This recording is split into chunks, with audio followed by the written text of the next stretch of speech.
Picture अभी बाकी है मेरे दोस्त। क्या आपने कभी सोचा है कि आप जो ज़िंदगी जी रहे हैं ये बिल्कुल एक फ़िल्म की तरह है। एक ऐसी फ़िल्म की तरह जिसके डायरेक्टर भी आप हैं और एक्टर भी आप खुद। Welcome to your life, a full length feature film.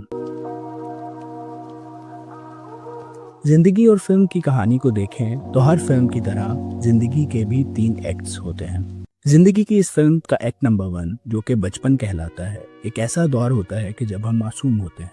मासूमियत का एक ऐसा दौर जिसमें हम कुछ नहीं जानते कि आगे चलकर हम किस कहानी का हिस्सा बनने वाले हैं। जिंदगी का दूसरा एक्ट एक ऐसा वक्त होता है कि जब सब कुछ बहुत तेज हो चुका होता है और इस वक्त में बहुत सारी चीजें जैसे मोहब्बत, दोस्ती, रिश्ते, धोखे, ड्रीम्स, करियर, सब कुछ एक साथ चल रहा होता है। ये जिंदगी की कहानी का एक टर्निंग पॉइंट होता है। सबसे ज्यादा कंफ्यूजन इसी एक्ट में हमें होती है।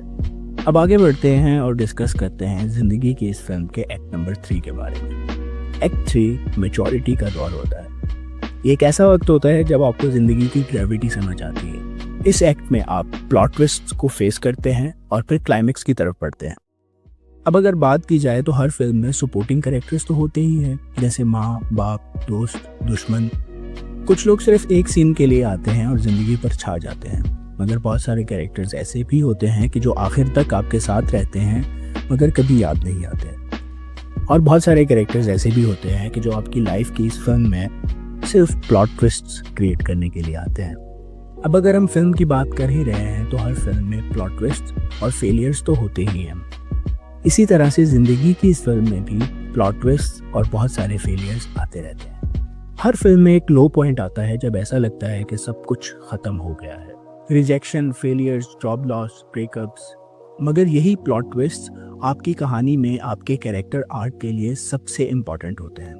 अब हमें देखना ये होता है कि आप इस टाइम पर हार जाते हैं या फिर उठ खड़े होते हैं और हीरो बन जाते हैं। सबसे डेंजरस बात तो तब होती है कि जब कोई अपनी ही कहानी में एक्स्ट्रा कैरेक्टर बन जाए और अपनी जिंदगी का मेन रोल ही किसी और को दे दे। सोसाइटी, फैमिली, सिस्टम सबके कहने पर जीना शुरू कर दे। आपको हमेशा ये सोचते रहना चाहिए कि आप अपनी कहानी में कौन सा कैरेक्टर प्ले कर रहे हैं। और याद रखिए, अपनी ज़िंदगी की इस कहानी में हमेशा मेन कैरेक्टर ही आपको प्ले करना चाहिए। किसी भी फिल्म का क्लाइमैक्स कभी भी प्रेडिक्टेबल नहीं होता। आपको पता होना चाहिए कि क्लाइमैक्स से पहले कभी भी हीरो हार नहीं मानता। अगर आपको लगता है कि आपकी ज़िंदगी स्लो चल रही है और कोई भी प्रोग्रेस नहीं हो रही, तो आपको ऐसा सोचना चाहिए कि हो सकता है कि अभी आपकी ज़िंदगी का इंटरवल चल रहा हो और असल कहानी तो अभी शुरू होना बाकी हो। आपकी ज़िंदगी की इस फिल्म का स्क्रिप्ट अब भी लिखा जा रहा है और आपको पता है कि इसको कौन लिख रहा है। पेन आपके हाथ में है, तो लिखिए अपनी ज़िंदगी की इस फिल्म की कहानी अपने ही तरीके से।